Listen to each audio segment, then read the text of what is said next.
Welcome to the archives. Enjoy your stay. Today I humbly present you, Visitor. The following incident occurred last Sunday. I was in my study typing an email for work when I fancied I heard a noise coming from my kitchen. I disregarded it. The house in which I live is old and strange. Noises were not uncommon.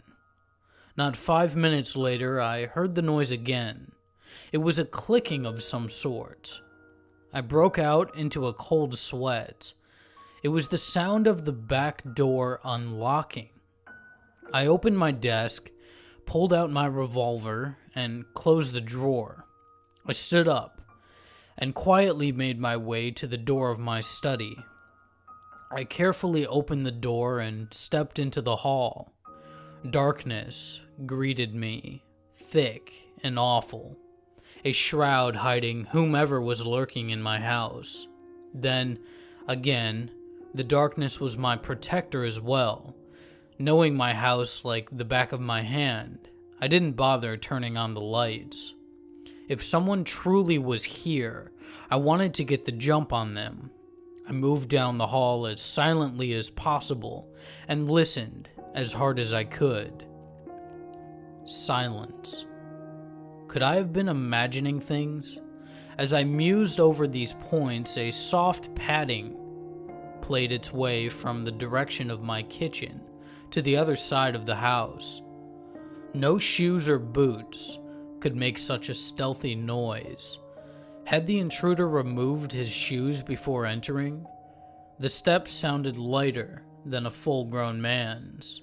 They sounded like a child's footsteps, or those of a large dog. At this point, I decided to call out, "Hello!" I bellowed loudly, the room of my voice causing me to recoil. "Get a hold of yourself, man," I whispered to myself. I yelled out again, "I am armed and the police are on their way." Stupid me. Why hadn't I called the police when I was in the study? I made my way to the kitchen, entered slowly, and saw that I was very much alone. Everything seemed to be in its place, yet when I turned the lights on, I had to choke down a scream. The back door I had double locked for the night only 2 hours before lay wide open. Adding to the horror, I discovered 2 sets of small, muddy, barefooted prints leading to the stairs. I closed the door quietly. Who the fuck is in my house? I thought, my mind beginning to race. And how did they undo the locks? I decided I would follow the footprints, and a new sound impressed itself upon my ears. The sound of muffled conversation came from above. Whoever was in my house had made their way to the upstairs bedroom. I steeled my nerves and swallowed the lump in my throat. This was my house. Whoever was whispering in my bedroom was invading my privacy and threatening my safety. I had to deal with it. I made to the bottom of the steps, switched on the light, and yelled, "Show yourself!" Weighted silence greeted me. "I have a gun and I will use it. Surrender yourself." My adrenaline began to pump, and no longer cautious, I took the stairs 2 by 2, slammed open my bedroom door, and leveled the gun at nothing. My large bedroom, the only room on the second floor, was entirely empty. I looked at the floor and found the same footprints that were in the kitchen, only they stopped in the middle of the room. My blood ran cold.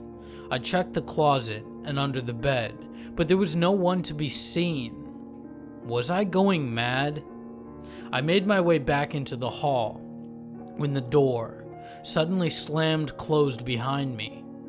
I shouted in terror and bounded back down the stairs, through the kitchen, and into my study. I slammed the door and locked it tight. I collapsed in my chair and passed out. Footsteps.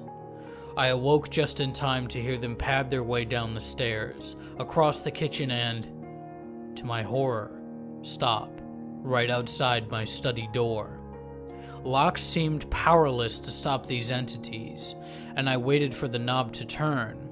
Instead, I heard something that chilled my blood. A voice, whispering in the hall. A horrible voice belonging to someone no longer alive. My heart pounded.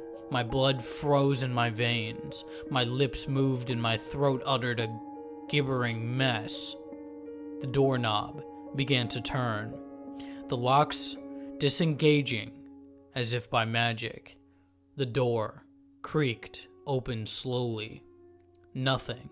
Emptiness. Darkness. I feared I had gone truly mad. Then again, the sound of footsteps, but this time going away from my study.